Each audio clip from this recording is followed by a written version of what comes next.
Pour ne rater aucune de nos vidéos, n'oubliez pas de vous abonner et d'activer la cloche.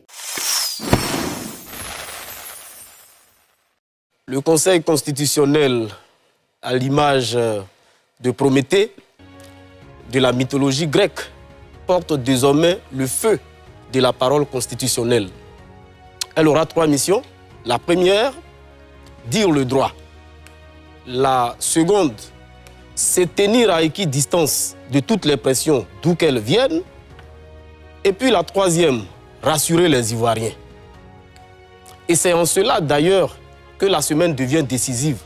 Sinon, dans une démocratie normale, dans un état de fonctionnement normal, le Conseil constitutionnel ne ferait que son travail. Donc ça ne devrait pas être une semaine décisive. Non, c'est décisif dans le sens où ça peut changer le destin de certains citoyens qui aspirent à diriger le pays, par exemple. Oui, je suis d'accord, mais notre contexte, nous le connaissons tous. Et surtout les contingences historiques dans lesquelles les différents conseils constitutionnels ont fonctionné. C'est aussi en cela que la semaine devient décisive. Aujourd'hui, l'enjeu du débat est tel, et les oppositions sont si tranchées que lorsque tu prends position, on va directement t'étiqueter. Mais il s'agit de la vie de la nation, et nous devons nous prononcer là-dessus. Absolument. À défaut de dire la vérité, peut-être il faut être honnête. Les Ivoiriens ont peur. Les Ivoiriens sont inquiets. Quelle est la valeur de la parole constitutionnelle quand des leaders politiques de renom ne sont pas inscrits sur la liste électorale? Par quelle gymnastique juridique? Et je me garde de m'immiscer dans le droit, je me prononce en tant que simple citoyen. Par quelle gymnastique juridique pourra-t-on demain valider leur candidature? Mais c'est cela qui fait peur. Et c'est en cela aussi que la semaine qui vient est décisive. Il faut,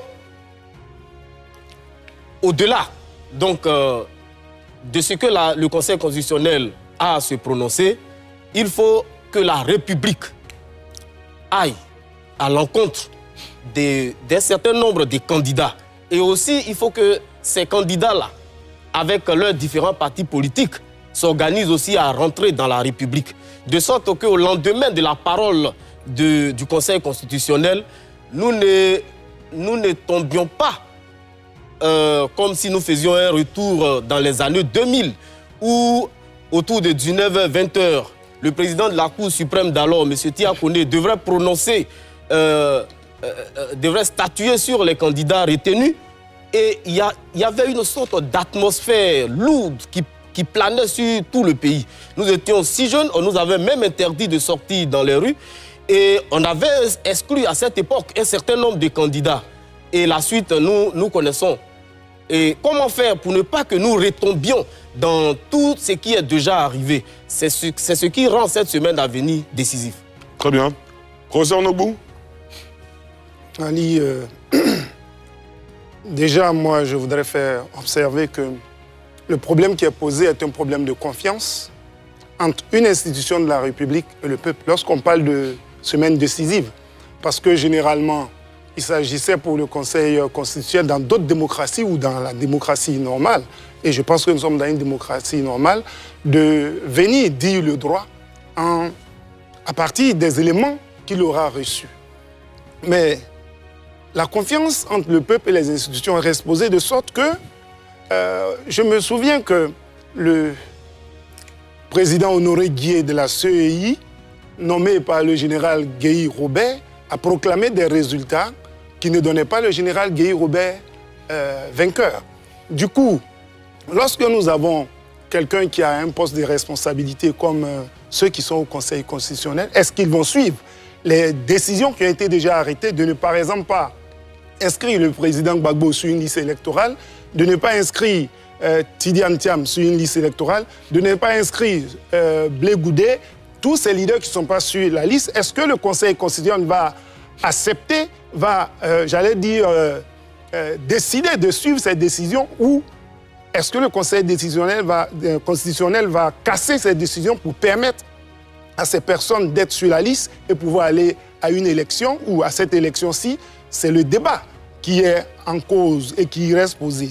C'est une juridiction est-ce qu'elle pourrait invalider? Et quel est le poids du Conseil constitutionnel, qui est notre juridiction suprême qui prend la décision? Est-ce qu'elle va suivre la même procédure et permettre cela et faire en sorte que les différents leaders qui ne sont pas sur la liste puissent y être? C'est la question qui reste posée et c'est la question qui est en même temps la crise entre le peuple et les institutions de la République qu'il faut pouvoir régler. S'il n'y avait pas de crise... Pourquoi vous parlez de crise? Non, pas de crise en termes de... Je vais parler de crise de confiance. Mais même justement, cette crise de confiance-là, d'où vient-elle, selon vous? Mais c'est l'histoire de la Côte d'Ivoire.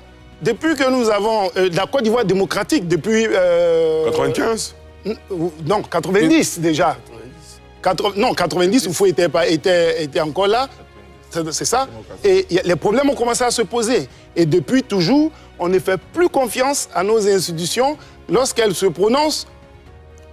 C'est mon ami qui est le président de la République qui m'a nommé là, donc je vais faire mon travail. C'est ceci. Aujourd'hui, il faut que ces institutions juridiques se détachent du politique et prennent leur place de pouvoir. Parce que nous avons les différents pouvoirs. Quand vous dites, c'est très intéressant de faire ce débat-là. Quand vous dites il est temps que ces institutions se détachent du politique, ça veut dire subrepticement qu'elles sont liées au politique. Mais évidemment. Est-ce qu'on en a l'assurance?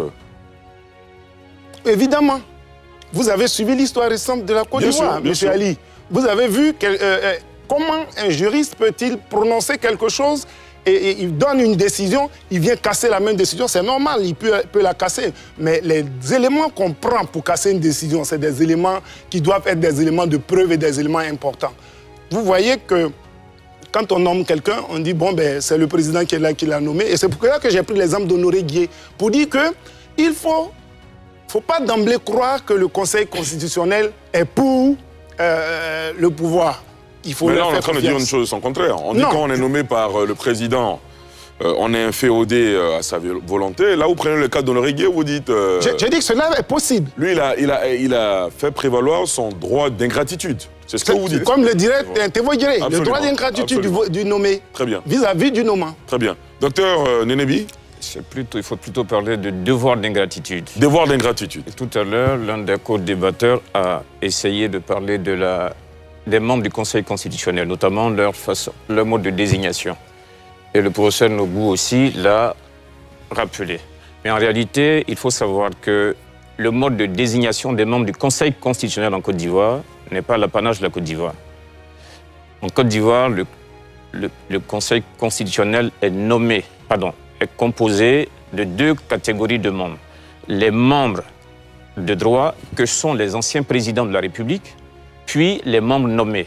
Au titre des membres nommés, il y a le président qui est nommé par le président de la République. Ensuite, parmi les 6 conseillers restants, le président de la République en nomme 3, le président de l'Assemblée nationale en nomme 2, puis le président du Sénat en nomme 1. Cette même composition, elle est inspirée du modèle français.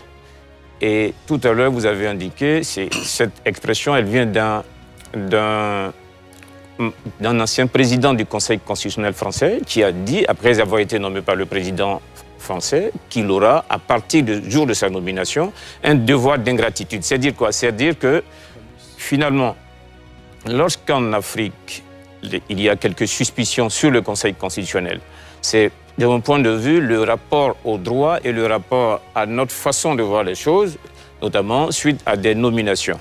Et en ce qui concerne les arguments évoqués ça et là par certains partis politiques ou leaders politiques, on a suivi sur les réseaux sociaux par exemple, et tout à l'heure l'un des co-débatteurs l'a rappelé aussi, aujourd'hui certains leaders estiment que le Conseil constitutionnel devra seulement s'appuyer sur la Constitution pour désigner, pour trancher.